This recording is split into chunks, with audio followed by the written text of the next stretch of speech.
Well, I'm Sister Katherine Gray. Many people know me as Sister Kit. That's a name from my family, and I often wondered how it would last when I was older. Well, I'm older, and it's lasting.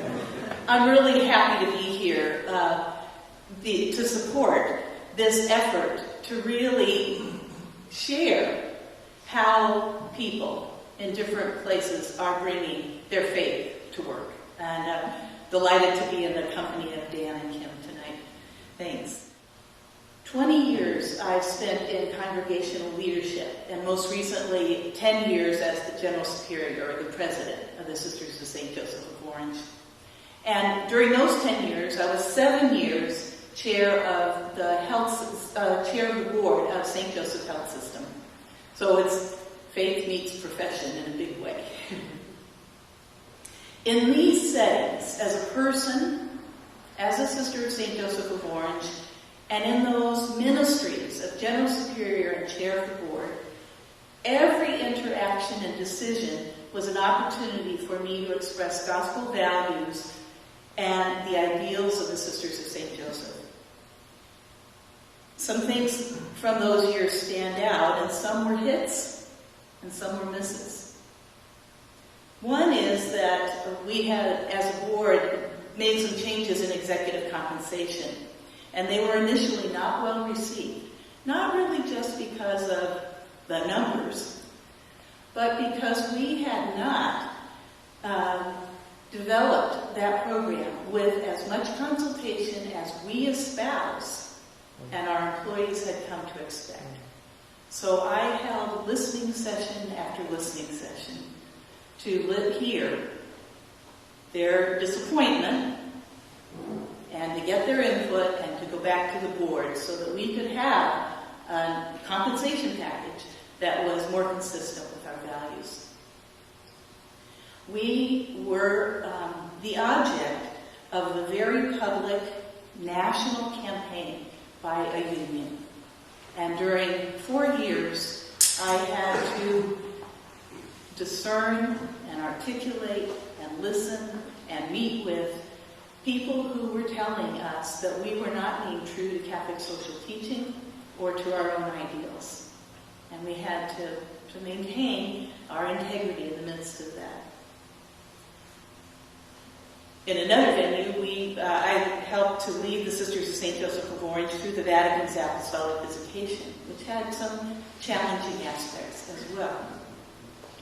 But what I want to focus my remarks on is developing a formation program to ensure that the gospel values, Catholic social teaching, and the values of the Sisters of St. Joseph of Orange will continue to be expressed and lived out in every service and facility that is part of St. Joseph Health System.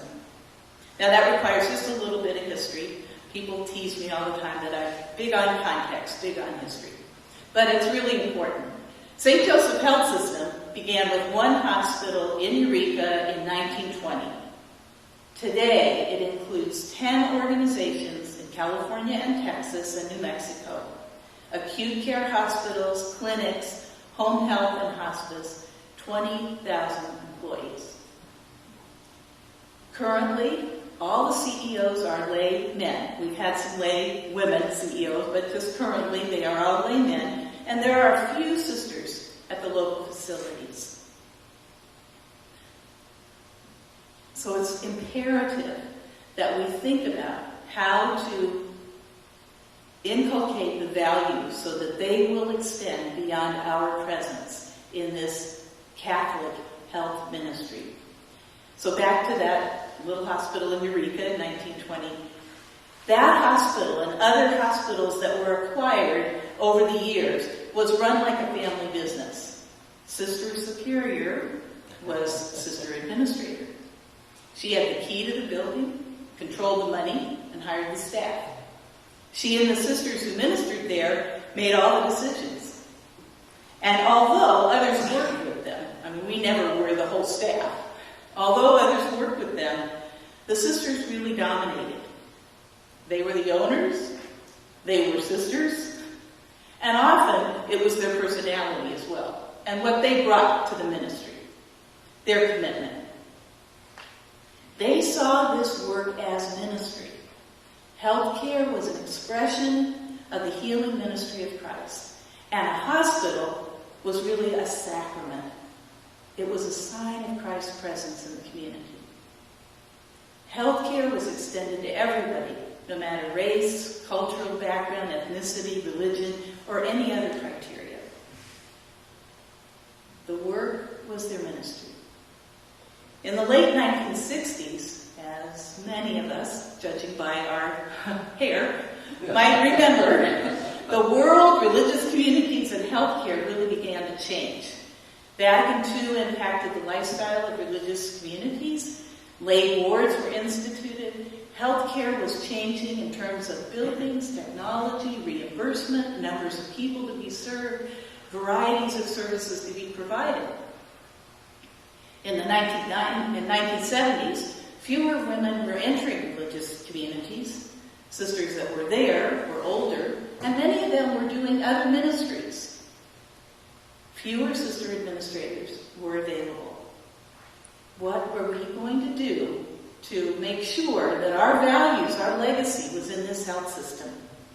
We started the health system in the 1980s with some very specific goals: to strengthen our healthcare ministry, to stabilize its organization and finances, to institutionalize, to structure ways that sisters could influence this, that were different than personality, or different than just Sister said. We wanted to institutionalize those, structure those in. And we wanted to intentionally partner with lay colleagues at every level of the organization. The big insight and takeaway, we're supposed to offer that, is that we had to be more and more explicit about our Catholic history, identity, and values. If you're not explicit, your successors aren't going to know what legacy to carry on. This is true, I think, of the church, of our families, and other organizations. So what have we done about that?